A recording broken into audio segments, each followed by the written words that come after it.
Equipo número 2, conformado por Carolina, Daniela, Luisa, Julia, Carla, Alejandra y su servidor. A continuación les hablaremos de la organogénesis del sistema nervioso.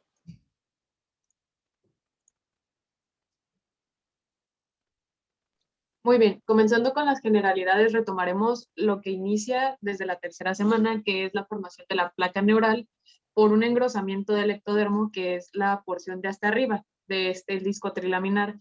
Sus bordes laterales de esta placa, que se llaman pliegues, van a empezar a juntarse hasta que se fusionen y se van a formar tres estructuras. La parte de en medio es el tubo neural, la cresta neural es la que está señalada en el dibujo de la derecha, y el ectodermo superficial es lo que queda en la parte de arriba. Cuando se empiezan a plegar el resto de la figura, se van a formar dos neuroporos, uno anterior y uno posterior, que se van a seguir comunicando con la cavidad amniótica. Estos comienzan a cerrarse en dirección craneal y caudal. El neuroporo anterior o craneal, que es el que se ve en la parte superior, va a cerrar en el día 25, aproximadamente cuando tenga de 18 a 20 somitas. El neuroporo posterior o caudal, que es el que se ve en la parte inferior, que es un poco más pequeño, va a tener su cierre definitivo el día 28 cuando tiene aproximadamente 25 somitas. Y bueno, esto se abarcará en lo que es la parte de las vesículas primarias y secundarias del encéfalo. Se van a tener primero 3 vesículas y luego van a cambiar a 5, que van a dar ciertos derivados. Pero también otras partes que son importantes a mencionar ahí son los ventrículos a cavidades que se van a estar formando. El cuarto ventrículo corresponde a lo que va a ser el romboencéfalo, que es una de las primeras 3 vesículas primarias, y el tercer ventrículo va a ser cavidad del diencéfalo, que en este caso va a ser una de nuestras vesículas secundarias.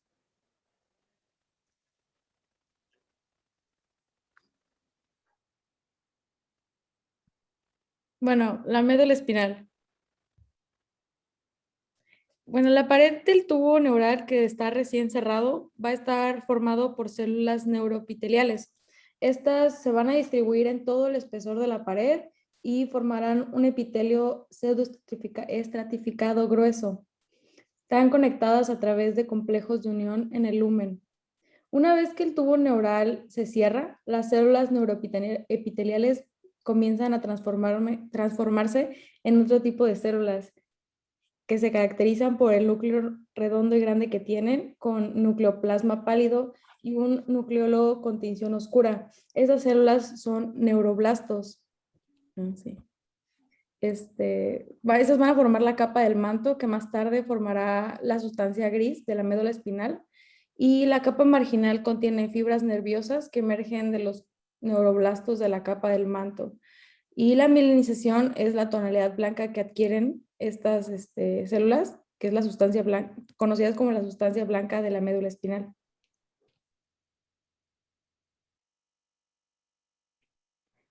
Por la adición de los neuroblastos a la capa del manto, cada uno de los lados del tubo neural muestra un engrosamiento ventral y uno dorsal. Los engrosamientos ventrales, las placas basales que van a constituir a las células motoras del asta anterior, son el área motora de la médula espinal.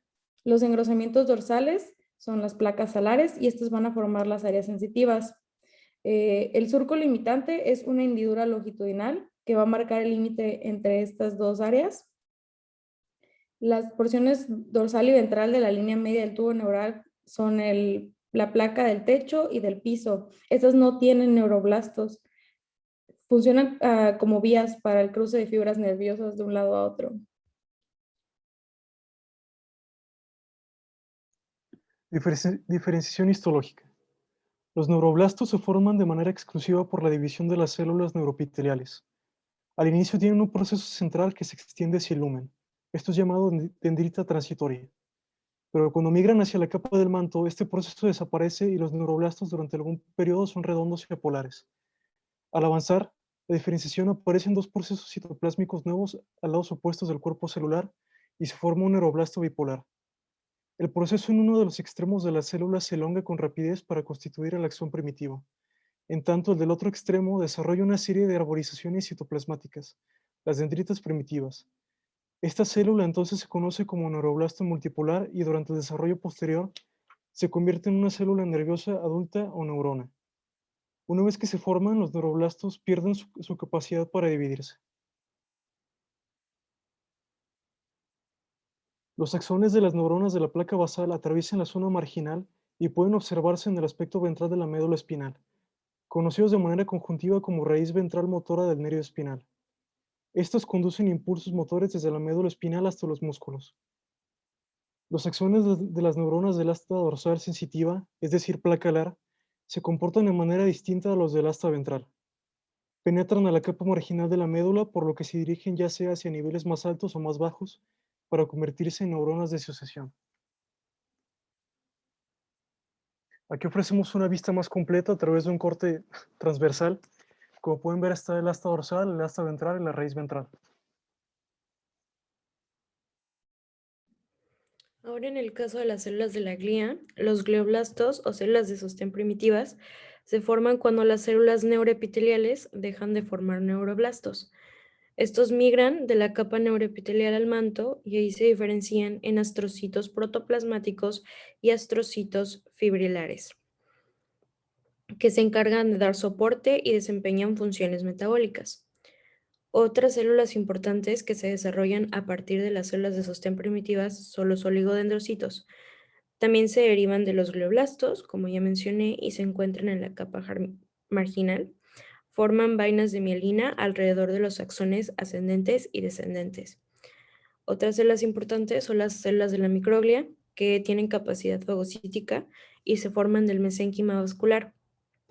Una vez que las células neuroepiteliales dejan de formar neuroblastos y glioblastos, estos se van a diferenciar en células ependimarias que revisten el canal central de la médula. Ahora, en el caso de las células de la cresta neural, va a aparecer un grupo de células a lo largo de cada borde de los pliegues neurales y estos son las células de la cresta neural, que son de origen ectodérmico. Migran en dirección lateral y forman los ganglios sensitivos o ganglios de la raíz dorsal. La raíz dorsal sensitiva del nervio espinal forman dos procesos que penetran la región dorsal del tubo neural y en la médula se pueden terminar en el asta dorsal o ascender por la capa germinal. También están las neuronas de la raíz dorsal, en los cuales sus procesos crecen a la periferia y se unen a fibras de las raíces ventrales motoras y van a participar en la formación del tronco del nervio espinal. En el caso de las células de la cresta neural en total, se van a diferenciar en células de Schwann, células pigmentadas, odontoblastos, meninges y el mesénquima de los arcos faringios. Ahora, en el caso de los nervios espinales, en la cuarta semana van a aparecer fibras nerviosas motoras. Se generan a partir de los cuerpos de las células nerviosas en las placas basales de la médula espinal. La unión se conoce como raíces nerviosas ventrales y estas raíces nerviosas, en el caso de las raíces nerviosas dorsales, perdón, con fibras sensitivas que se originan de los ganglios espinales, sus procesos se van a unir a las raíces nerviosas ventrales y van a formar un nervio espinal. Después, se van a dividir en ramas primarias dorsal y ventral con fibras motoras y sensitivas. En el caso de las ramas primarias dorsales, van a inervar la musculatura axial dorsal, articulaciones vertebrales y piel de la espalda. En el caso de las ramas primarias ventrales, inervan las extremidades, la pared anterior del cuerpo y van a formar los plexos principales, que son el braquial y el lumbo sacro. En el caso de la mielinización, las células de Schwann van a mielinizar nervios periféricos de origen de la cresta neural, se van a enrollar en torno a los axones y van a formar la vaina de neurilema. En el cuarto mes, las fibras nerviosas van a adquirir un aspecto blanquecino y esto es gracias a la mielina.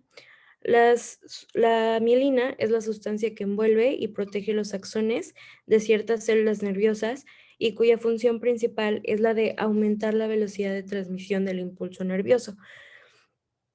El origen de la vaina de mielina son las células de la oligodendroglía Y en el caso de estas células solamente pueden mielinizar 50 axones, a diferencia que las de Schwann solamente mielinizan 1. En la médula espinal, la vaina de mielina es constituida por oligodendrocitos y fuera de la médula espinal, la vaina es formada por las células de Schwann. Ahora vamos a pasar al encéfalo, que como se mencionó previamente, generalidades van a ser del extremo cefálico del tubo neural, que va a presentar 3 dilataciones, vesículas cerebrales primarias llamadas prosencéfalo, mesencéfalo y rombencéfalo. Cada uno corresponde a un tipo de cerebro, anterior, medio y posterior respectivamente. También se van a formar 2 plegamientos, el pliegue cervical, que es la unión del rombencéfalo y la médula espinal, y el pliegue cefálico, que es más en la región del mesencéfalo. Estas 3 vesículas van a empezar a cambiar a partir de las 5 semanas, que es cuando van a convertirse en las 5 vesículas secundarias. El prosencéfalo va a cambiar a telencéfalo y diencéfalo. El mesencéfalo se queda igual durante todo el proceso. Y el rombencéfalo se va a convertir en metencéfalo y mielencéfalo. También van a ver un mismo rombencefálico, que es la separación entre el mesencéfalo y el metencéfalo, y el pliegue pontino, que va a ser la división entre el metencéfalo y el mielencéfalo. El prosencéfalo se va a dividir en diencéfalo y telencéfalo, en su región posterior y anterior. El diencéfalo va a tener una placa de techo que va a ser constituido por una capa de células ependimarias cubiertas por mesenquima vascularizado. Es la región más caudal que forma el cuerpo pineal y va a ser un depósito de calcio. Tiene 2 placas alares formadas por las paredes laterales del diencéfalo, y va a haber un surco hipotalámico que va a dividir la placa en región dorsal y ventral, que posteriormente van a dar lugar al tálamo e hipotálamo. El tálamo es una proyección de esa estructura hacia la luz y va a tener una fusión de regiones talámicas laterales. También va a dar lugar a la adherencia intertalámica. El hipotálamo, por su parte, va a salir de la parte inferior y va a ser encargado del sueño, digestión, temperatura corporal y conducta emocional. La hipófisis va a salir de 2 estructuras, de la bolsa de Rathke y el infundíbulo. La bolsa de Rathke va a dar lugar a la adenohipófisis, mientras que el infundíbulo a la neurohipófisis. El infundíbulo va a estar compuesto por células de neuroglía y también de fibras nerviosas del hipotálamo.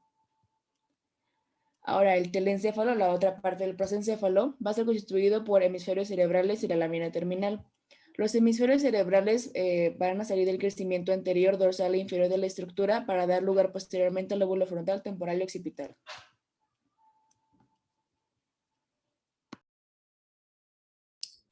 El rombencéfalo es integrado por el mielencéfalo y metencéfalo y es una zona de transición entre el cerebro y la médula espinal. El mielencéfalo da origen al bulbo raquídeo, que igual es conocido como la médula oblonga. Se conforma por la placa basal y esta se conforma por 3 grupos de núcleos motores. El eferente somático medial, que contiene neuronas del nervio hipogloso, el eferente visceral especial, este se encuentra en los músculos estriados de los arcos faringeos y contiene neuronas de los nervios accesorio vago y glosofaringeo. Por último, el eferente visceral general, que tiene neuronas motoras en los músculos involuntarios de las vías respiratorias, el tubo digestivo y el corazón. Por otro lado está la placa alar, la cual contiene 3 grupos de núcleos sensitivos. Está el aferente somático, que recibe sensibilidad al dolor, temperatura y tacto por medio del nervio glosofaringeo. El aferente especial controla los impulsos de papilas gustativas en la lengua, el paladar, la orofaringe, la epiglotis y el nervio vestibulococlear. Por último, el aferente visceral recibe información del tubo digestivo y el corazón. La placa del techo del mielencéfalo está conformada por células ependimarias, que son cubiertas por mesénquima vascular. Gracias a la proliferación activa del mesénquima, se crean imaginaciones que dan lugar al plexo coroideo y este produce líquido cefalorraquídeo.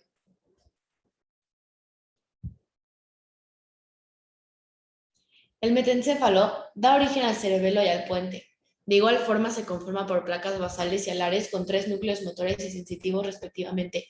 Dentro de las placas basales encontramos que el eferente somático medial da origen al núcleo del nervio abducens. El eferente visceral especial origina los núcleos de los nervios trigémino facial y de igual forma inervan los músculos de los primeros 2 arcos faringeos. Por último, el eferente visceral general contiene acciones con dirección a las glándulas submandibulares y sublinguales. El borde de las placas se expanden creando un puente para las fibras nerviosas que conectan la corteza cerebral con la médula espinal. Esta porción del metencéfalo es conocido como puente y ahí se originan los núcleos continuos. En las placas alares está el grupo aferente somático, que contiene neuronas del nervio trigémino. El aferente especial, que tiene un rol importante en la audición y el equilibrio por el nervio vestibulococlear. Y por último, el aferente visceral. El cerebelo, como ya lo había mencionado, se origina de las placas alares. Las regiones dorsolaterales se flexionan y forman los labios rómbicos, los cuales se comprimen en dirección cefalocaudal para formar la placa cerebelosa. A las 12 semanas se puede observar la vermis, que es una región pequeña en la línea media, y los hemisferios, que son las regiones laterales. El óvulo floculonodular es la separación entre el nódulo de la vermis y el flóculo lateral de los hemisferios. Esa es la parte más primitiva del cerebelo. Al inicio del desarrollo, la placa cerebelosa está conformada por capas neuroepitelial del manto y marginal. En el desarrollo posterior, las células de la capa neuroepitelial migran a la superficie para crear la capa granulosa externa. Y al sexto mes, la capa granulosa externa da origen a varios tipos de células que migran a las células de Purkinje en diferenciación para crear la capa interna de las células granulosas.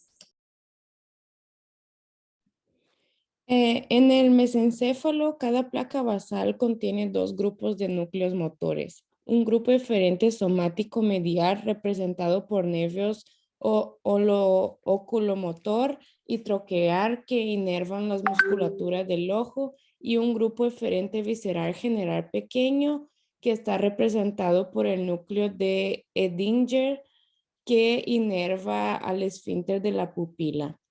Y pues la capa marginal de cada placa basal crece y forma pedúnculos cerebrales.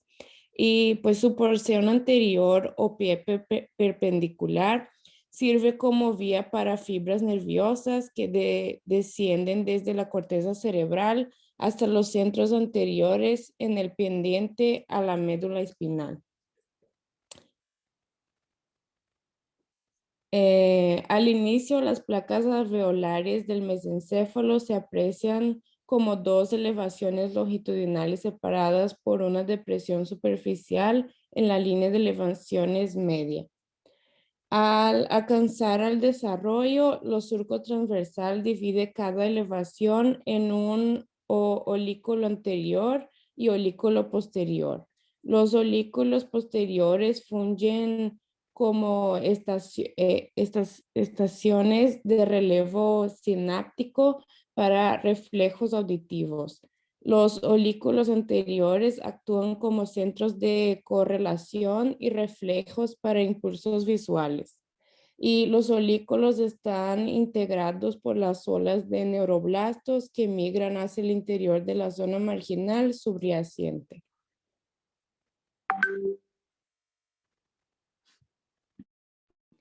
Las meninges van a ser capas membranosas que cubren el cerebro y la médula.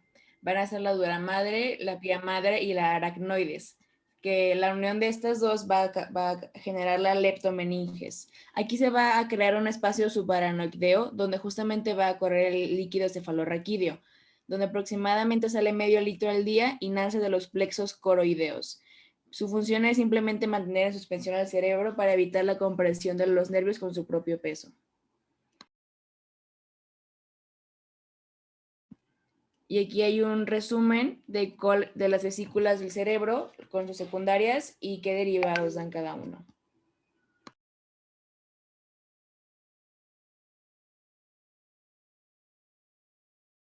En esta tabla se muestran los orígenes de los nervios craneales de los 12 pares.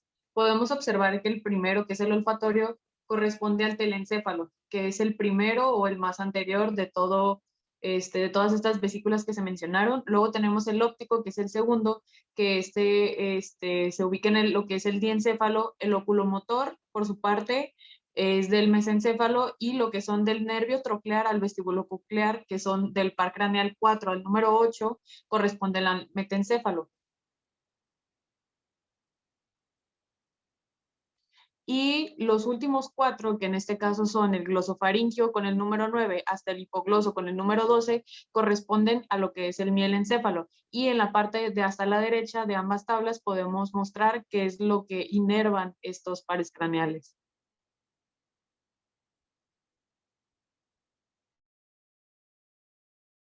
Esto es todo. Muchas gracias.